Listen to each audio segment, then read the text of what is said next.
Presyo sa pipila ka gulay sa Zamboanga City halos midoble.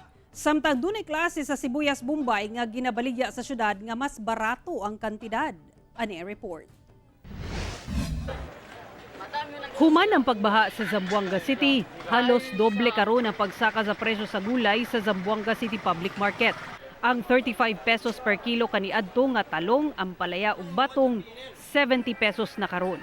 Ang sibuyas dahon nga 100 pesos per kilo kaniadto 180 pesos per kilo na karon. Matud sa mga mamaligya ay palisuray kuno ang pagtransport sa gulay gikan sa mga umahan tungod sa mga guba nga dalan ug tulay.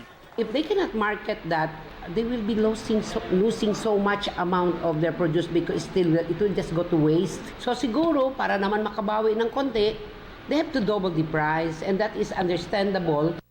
Hinuon miubos ang presyo sa carrots ug repolyo gikan sa 80 pesos per kilo kaniadto karon anaa na lang sa 50 pesos per kilo. Apan dunay tindahan sa Zamboanga City Public Market nga nagabaligya og mas barato nga sibuyas Bombay.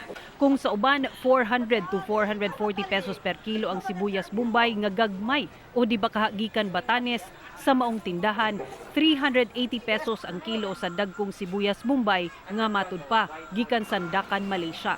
Yung Sunday po ng gabi. Tapos, Ilang sako ba? Hindi ko alam. pero makano naman yung benta ninyo ng isang kilo? Yung retailer po 380. Apo, 90 yung one. Hinuon i-monitor sa City Agriculturist ang mga palengke sa syudad batok smuggled nga gulay. Dapat hindi siya smuggled type kasi iba naman yung kapag smuggled yung iba yung usapan noon. So pero kung dumaan talaga siya ng proper customs at saka ibang may mga permits, okay lang yun siya. Ako si Sara Hilomen Velasco para sa One Mindanao.